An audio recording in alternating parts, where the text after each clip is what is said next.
अस्सलामुअलैकुम, मैं हूं इरफ़ान अहमद। आप देख रहे हैं टेक्निकल फ़ाइन चैनल।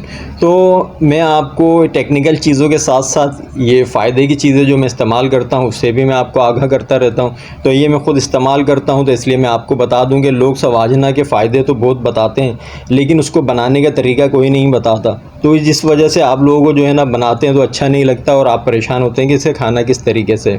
तो देखें, इसके ऊपर बारीक बारीक छिलके होते हैं, उसको आपको लाजमी उतारना है। अगर वो नहीं उतारेंगे तो आपको खाने में परेशानी होगी और वो मुंह में भी लगते हैं। इसको खाने के लिए जैसे मुंह में आप डाल के इसको खींचेंगे, चूसेंगे, तो इसके अंदर के जो बीज होते हैं, जो गूदा होता है, वो मुंह में आ जाता है और जो ये ऊपर का कवर होता है, ये वेस्टेज होता है, इसे फेंका जाता है। वो लास्ट वीडियो में आप आखिर में देख लीजिएगा।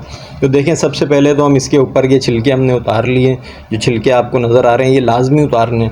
इसके साथ पकाएंगे तो आपको बिल्कुल भी अच्छा नहीं होगा और सालन में भी जायका नहीं आएगा, सालन के जायकों को भी ख़राब करता है। बेस्ट साइज़ में मेरी छोटी उंगली आप देख रहे हैं इतना होना चाहिए। इससे मोटा लेंगे तो वो भी अच्छा नहीं होगा और बारीक लेंगे वो भी अच्छा नहीं होगा। तो फ़िश को फ्राई करके आपको डालना है, फ़िश को कच्चा नहीं डालना। अगर कच्चा डालेंगे तो उसमें भी मज़ा नहीं आएगा। फ़िश को फ्राई करना बहुत ज़रूरी है। ये देखें, इसका जो है सारा वेस्टेज ये ऊपर से छिलके निकाल लिए। ये हमारी तैयार हो चुकी है।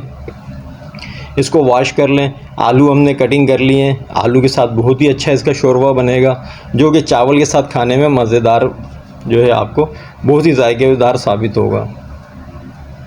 हमने सबसे पहले इसमें जो है कुकिंग ऑयल डाला है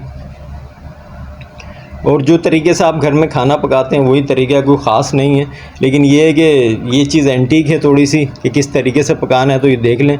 हमने मेथी दाना डाला है 1 चम्मच। इसको हम जो है 1 चम्मच ज़ीरा इसमें डाल दिया है और इसको फ्राई करेंगे। अभी हम थोड़ा सा ये लाल हो जाएगा तो इसमें फिर हम अदरक का पेस्ट इसमें शामिल कर देंगे। ये हमने अदरक और लहसुन का पेस्ट इसमें मिला दिया है। थोड़ा सा ये अदरक लहसुन का पेस्ट थोड़ा सा ब्राउन होगा तो इसके बाद फिर इसमें जो है हम टमाटर और हरी मिर्च का जो पेस्ट है वो इसमें हम शामिल करेंगे। ये बहुत ही फ़ायदेमंद चीज़ है, आप इसको इस्तेमाल करें, इंशाल्लाह बेहद फ़ायदा होगा आपको। ये टमाटर और हरी मिर्च का पेस्ट है, ये हमने इसमें शामिल कर दिया है।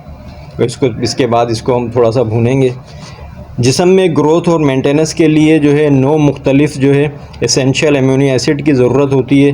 वो 9 के 9 जो है मोरिंगा में आपको मिलेंगे और ये बहुत फ़ायदेमंद है आपकी जिस्म की मेंटेनेंस के लिए। ये हमने धनिया जो है पिसा हुआ वो इसमें शामिल किया है थोड़ा सा, और ये नमक हमने इसमें डाल दिया है।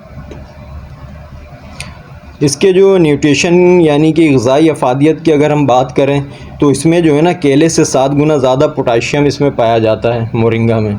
तो आप सोच लेंगे इसमें केले से ज़्यादा पोटाशियम मौजूद है। अब ये सब थोड़ा सा फ्राई करने के बाद जो है इसमें हम ये तमाम जो है हमने कटिंग करके रखा था इसको हम इसमें अच्छी तरीके से डाल के मिक्स करके इसको जो है फिर छोड़ देंगे थोड़ी देर पकने के लिए। इसमें जो है दूध से 2 गुना ज़्यादा पोटाशियम मिलता है, दूध से 4 गुना ज़्यादा कैल्शियम मिलता है और अंडे से 36 गुना ज़्यादा मैग्नीशियम मिलता है और मूंगफली से 50 गुना ज़्यादा इसमें जो है ना B3 मिलता है। शुगर के मरीज़ों के लिए बहुत ही बेहतरीन चीज़ है। शुगर के जो मरीज़ हैं वो इसको इस्तेमाल करें। उनसे शुगर से जो इनके जिस्म में जो चीज़ें ज़ाहिरी जो अलामत होती हैं उनसे वो महफूज रहेंगे और बहुत फ़ायदेमंद साबित होगा। घुटनों की सूजन है, घुटनों का दर्द है, जोड़ का प्रॉब्लम है, जोड़ों में दर्द होता है लोगों को, आप ये इस्तेमाल करें। इंशाअल्लाह ताला आपके ये जितने भी जॉइंट्स प्रॉब्लम है, कमर का दर्द है, ये बिल्कुल इससे इस्तेमाल करने से सही हो जाएगा।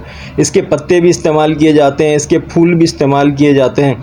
अच्छा देखें, जब ये थोड़ा सा सालन हमारा बन गया है तो हमने इसमें काली मिर्च और धनिया पिसा हुआ जो है ना इसमें दोबारा से ऐड किया है। अब इसमें हमने फ़िश इसमें ऐड कर दी है।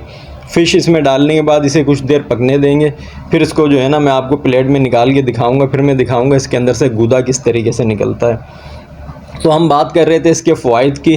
तो इसके जो फूल होते हैं उससे भी सब्ज़ी बनाई जाती है। हम तो बचपन से इस्तेमाल कर रहे हैं, हमारी वालदा जो है ये हमें बना के खिलाती है तो बहुत शौक़ से हम लोग खाते हैं। इसकी सवाजना की जो फली है उसे अलग प्लेट में हम निकाल लेते हैं और इसके जो सालन है वो चावलों पे डाल देते हैं और उसको जो है ना ऐसे सवाजना को अलग से मुंह से चूस के उसके अंदर का जो वो है जो गूदा है वो खींचते हैं मुंह से। बहुत बहुत ही जायकेदार है, बहुत मज़ा आता है। देखें जी, ये मेरा तो खाना तैयार हो चुका है, अब मैं तो इसको इंशाल्लाह एंजॉय करूँगा।